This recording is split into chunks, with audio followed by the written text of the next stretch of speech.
Maharashtra police दलातील वरिष्ठ अधिकारी अप्पर पोलीस महासंचालक राजकुमार भटकर यांनी पत्रकार परिषद घेतली। पोलीस भरती प्रक्रियेबाबत त्यांनी माहिती दिली।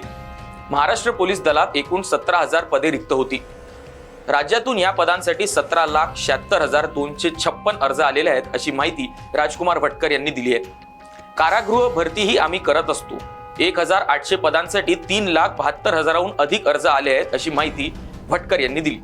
नमस्कार, मी धवल, देशोन्नतीमध्ये आपलं स्वागत।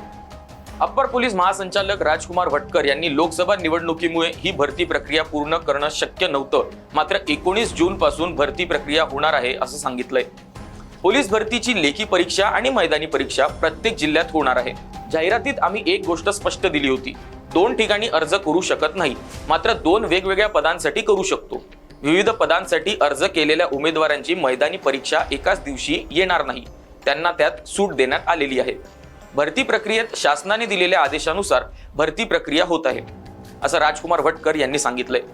ज्या ठिकाणी पावसाचे प्रमाण जास्ती असेल त्या दिवशी मैदानी परीक्षा ही पुढे ठेवली जाईल, तर उमेदवारांना कळवण्यात देखील येईल। राज्याच्या कानाकोपऱ्यातून येणाऱ्या उमेदवारांची व्यवस्था ही आमच्या वेलफेअर हॉल येथे करण्यात आली आहे। सर्व उमेदवारांना हजर केले जाईल। महाराष्ट्र पोलीस दलाची भरती ही मेरिटने आणि पारदर्शकपणे होते। दरवर्षी आमच्या ज्या गोपनीय यंत्रणा आहेत त्यांना आम्ही सक्रिय करत असतो। कुठलाही एजंट आपल्याला आश्वासन देत असेल तर त्यावर विश्वास ठेवू नका, त्यांच्या आमिषाला बळी पडू नका असं आवाहन राजकुमार भटकर यांनी केलं आहे। एखादा एजंट आश्वासन देत असल्याचं निदर्शनास आलं तर आमच्याशी संपर्क करा।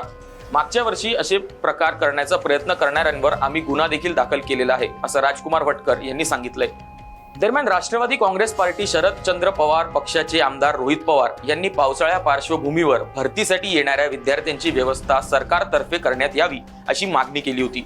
यावर देखील अप्पर पोलीस महासंचालक राजकुमार भटकर यांनी वेलफेअर हॉलमध्ये व्यवस्था केल्याची माहिती दिली आहे। तात्पुरतं इथेच थांबूया। असेच रिपोर्ट्स बघण्यासाठी देशोन्नतीला सबस्क्राईब करा आणि पाहत राहा देशोन्नती। नमस्कार।